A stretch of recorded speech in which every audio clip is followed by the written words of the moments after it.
তো ভাবলাম রেসিপিটা আপনাদের সাথে শেয়ার করি, যেন আপনারাও বাসায় ট্রাই করতে পারেন। হ্যালো এভরিওয়ান, আসসালামু আলাইকুম। Welcome to Bangla kitchen.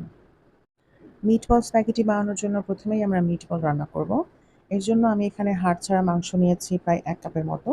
মাংসগুলোকে আমি একটু ছোট ছোট করে কেটে নিয়েছি যেন খুব সহজেই কিমা বানানো যায়। 1 কেজি মাংসের কিমার জন্য 2 টেবিল চামচ পেঁয়াজ কুচি, পেঁয়াজটাকে খুব মিহি করে কুচি করে নিয়েছি। আধা চা চামচ করে আদা রসুন বাটা, আধা চা চামচ লাল মরিচের গুঁড়া, সামান্য রোজমেরি আমি একটু হাত দিয়ে ক্রাশ করে দিয়েছি। রোজমেরি না থাকলে ব্যবহার না করলে কোনো সমস্যা নেই।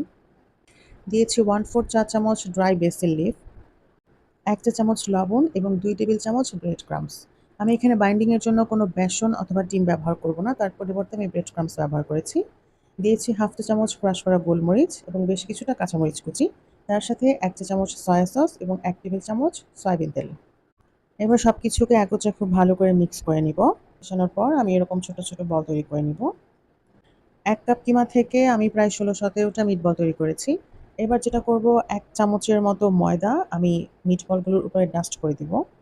এই কাজটা না করলেও হতো, তবে মিটবল ভেঙে যাবে কিনা এই কনফিউশন থাকলে আপনারা এই ময়দার ডাস্টটা করতে পারেন। ২ টেবিল চামচের মতো তেল দিয়ে লোতে রেখেই আমি এখানে ৫-৭ মিনিটের জন্য রান্না করব। এই প্রথম ৫-৭ মিনিট আমি মিটবলগুলোকে কোনো নাড়াচাড়া করব না। মিনিট পর এবার আমি মিটবলগুলোকে একটা চামচের সাহায্যে আলতো করে উল্টে দিব। অলরেডি এক পাশ হয়ে গিয়েছে এবং মিটবলটাও একটু শক্ত হয়ে গিয়েছে। আঁচটাকে লোতে রেখে প্রায় ২০-২৫ মিনিট সময় নিয়ে মিটবলগুলোকে ভেজে নিয়েছি। জন্য একটা প্যানে পর্যাপ্ত পানি দিয়ে তাতে অল্প একটু তেল, ১ চামচ লবণ এবং ১ চামচ লেবুর রস দিয়েছি। সাধারণত প্যাকেটের গায়ে লেখা থাকে স্প্যাগেটি কতক্ষণ সিদ্ধ করতে হবে। যদিও প্যাকেটে ৯ মিনিট লেখা ছিল, তবে আমি ১২ মিনিট সিদ্ধ করেছি এবং ১২ মিনিট সিদ্ধ করে আমি স্প্যাগেটিগুলোকে নামিয়ে পানি ছড়িয়ে রেখেছি।